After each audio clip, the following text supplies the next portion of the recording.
Hello. We're in a devotional series called Chainbreaker. We've spoken last week about what it means to be set free from something. Particularly last Friday, we spoke about being set free from the law of sin and death. Today, I wanted to encourage you on being set free from religion and it enabling us to be set free into a real relationship with the living God. Don't you find it fascinating that every single time there was a hostile encounter with Jesus, it was with highly religious people? Not one of his hostile encounters were with so-called pagans of the day. It was with religious people who opposed Jesus. It was religious people who had him killed. This ought to give you some idea of the harmful nature of religion. There is relationship with God and life in his kingdom, and then there is religion. They are not the same. Paul was the most religious man of his day. And here is what he wrote about his own religion. It's in Galatians 2, verses 19 to 21 in the Message translation. It says this: I tried keeping rules and working my head off to please God, and it didn't work. So I quit being a lawman so that I could be God's man. Christ's life showed me how and enabled me to do it. Is it not clear to you that to go back to that old rule-keeping, peer-pleasing religion would be an abandonment of everything personal and free in my relationship with God? I refuse to do that, to repudiate God's grace. If a living relationship with God could come by rule-keeping, then Christ died unnecessarily. And that's the end of that passage. If you want to know who Jesus is, who he really is, to experience him as intimately as his disciples did, you are going to have to clear away the religious fog.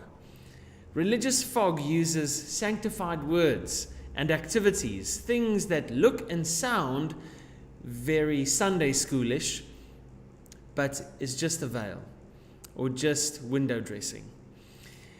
And it actually often distorts our perceptions of God and our experience of him. It is as cunning as a snake and as adaptive as the flu, changing every year to keep up with the times. There's always some new churchy lingo. So when the religious spirit's in us, or when the religious spirit is operating, I guess, we see a few things.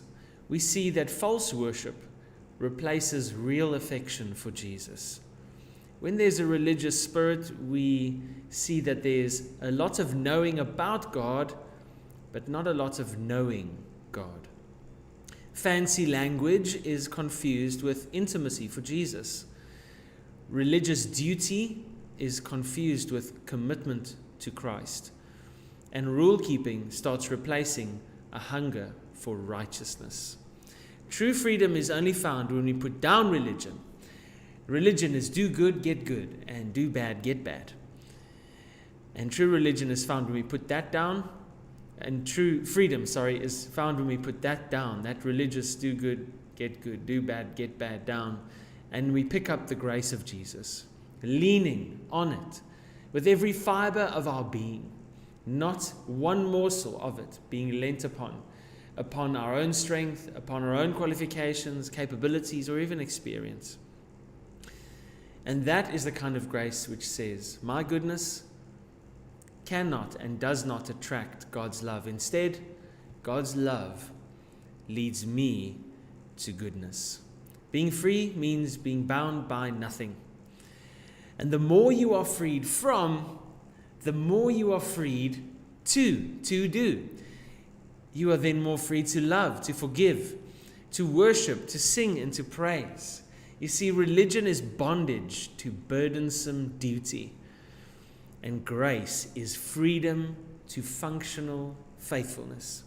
Religion is bondage to burdensome duty, and grace is freedom to functional faithfulness. I wanted to ask which one you're operating in. Is your life of faith burdensome duty or functional faithfulness, hungering and thirsting after God's righteousness? We have to uproot the spirit of religion. Here is the definition, to close, of true biblical freedom. To be truly free is when our soul is liberated from desiring and choosing anything less satisfying and pleasing than Christ. We should ask God to restore us to the joy of our salvation and to live freely and walk humbly with our God, and to sing, to love, forgive, and to worship without any pretense, any masked veils, or for any of it to be for window dressing. For He is wholly pleased with us in His Son. Thank you so much for joining us today. Have a lovely weekend. We'll see you at all of our services on Sunday. Cheerio.